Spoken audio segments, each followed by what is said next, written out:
They used to say I had a sweet tooth, as if it was something charming, a harmless quirk, like humming while you cook or wearing too much perfume. Nobody tells you that sweetness can become a kind of silence, a way of filling the space where words and touch used to live. For me, sugar wasn't a craving, it was a comfort. And comforts, I've learned, can be killers dressed in kindness. They told me I have type 2 diabetes years ago. I smiled at the doctor. He promised to cut back and went home to bake a pie. That's how denial works. It looks a lot like good intentions. I was always the one who baked birthdays, weddings, church gatherings, if there was a table. I covered it with cakes. My husband, Walter, used to tease me that I could feed an army with butter and love. After he passed, I just kept baking. The house was too quiet otherwise. You wouldn't believe how loud silence gets when there's no one left to talk to. The sound of the mixer, the smell of sugar caramelizing, the warmth of the oven, it all felt like company. I'd eat standing at the counter, not because I was hungry, but because I couldn't stand the way the kitchen looked without him in it. At first, it was small things, a cookie after breakfast, a slice of pie before bed, then 2 slices, then the whole pie.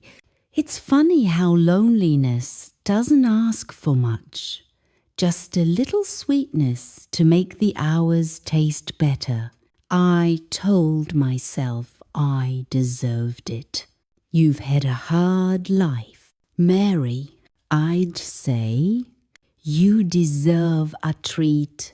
Treats turned into meals. Meals turned into patterns. And one day, I woke up dizzy, in the world spinning, like I'd stepped into someone else's life. I blamed it on old age. I didn't want to believe it was something I'd done to myself. When the doctor said diabetes, I nodded like I already knew. In truth, I didn't understand what it meant, not really. He said words like insulin resistance and blood sugar control, and I heard, "You've lost control." He said I could manage it if I changed my habits. I smiled, took the pamphlet, and stopped at the bakery on the way home. That's the thing about habits. They're not just what you do, they're who you are when no one's watching. And I was always watching myself through fogged glass, pretending I was still that woman who could fix anything with a bit of sugar and kindness.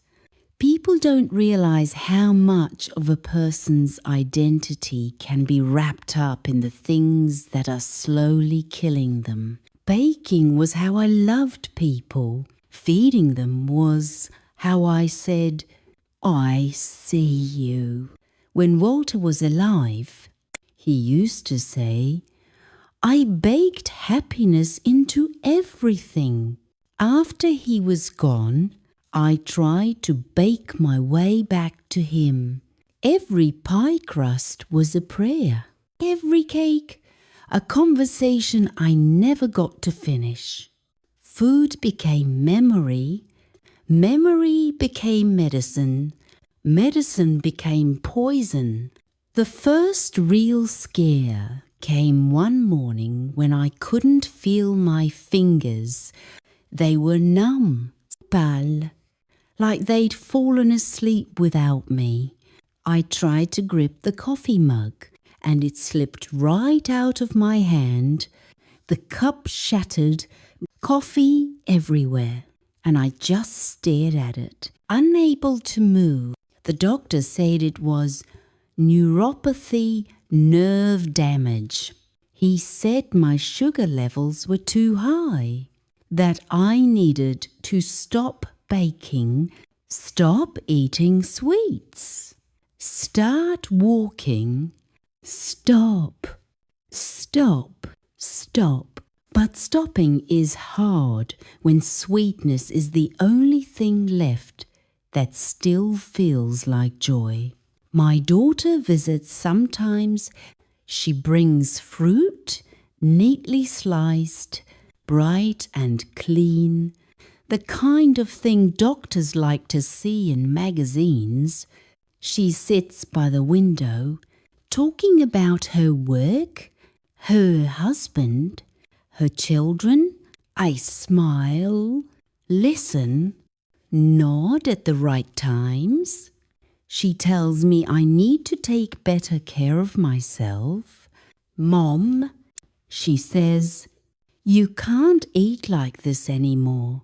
I want to tell her that eating is all I have left, that when the house is quiet and the clock ticks too loudly, a slice of cake feels like someone's hand on mine. But I don't say it. She wouldn't understand. You can't explain to someone young how sweetness becomes a substitute for love. When I lost my husband, people brought casseroles, pies, sympathy, all the usual offerings of grief. But when the food was gone, so were they. Grief leaves you with two choices: face the emptiness or feed it. I chose the second one. The body doesn't judge at first. It accepts every offering, every spoonful of comfort. But one day, it starts to speak, first through fatigue, then through thirst, then through pain. It's like a polite friend who keeps reminding you the bill is due, and when you keep ignoring it, it stops being polite. There's a particular kind of shame in addiction that no one talks about, not the kind that makes headlines, not the dramatic kind. It's quiet, domestic. It lives in the kitchen. You tell yourself it's just food everyone eats. You convince yourself that sugar is harmless because it's ordinary. But ordinary things can be dangerous when they become your only escape. The sugar didn't just rot my body, it numbed my memories. Every bite blurred another edge of my grief until I couldn't tell if I was mourning or medicating. The nurses here are kind. They measure my blood sugar, adjust my insulin, bring me meals that taste like cardboard and guilt. They say I'm doing better. I nod and thank them. But at night, when the halls are quiet, I can still taste the phantom sweetness on my tongue. It's strange, the way memory lingers, how something as simple as frosting can feel like a hug you'll never get again. I used to think sugar was love made edible.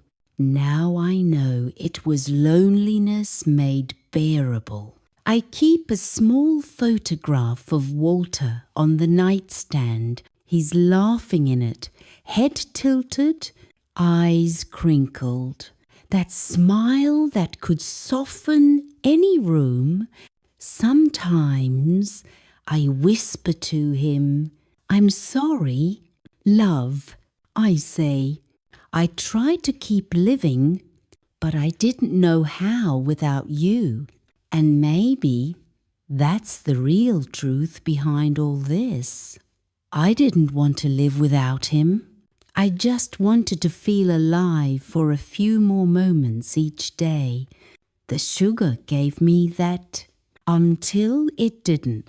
If you're listening to this and you find yourself reaching for sweetness every time life turns bitter, please stop for a second. Ask yourself what you're really hungry for, because it's never the sugar, it's comfort, it's connection, it's the warmth of being seen, heard, loved, and none of that comes from a bakery. It comes from people, and if you don't have people, find them, call someone, invite someone in, share the space. Not the dessert. I still bake sometimes. Not to eat, just to remember. I make one small cake on Walter's birthday every year. I light a candle, let it burn down, and when it's done, I give the cake to the nurses. Watching them smile, hearing their laughter, it fills the room with something sweeter than sugar. It feels like love, the real kind, the kind that doesn't spike and crash, the kind that stays. So if you ever lose someone, don't fill the space with sweetness. Fill it with honesty, with conversation, with the messiness of living. Because sweetness fades fast, but truth keeps. And maybe that's what I've been searching for all along. Not sugar, not relief, just something that lasts longer than the taste,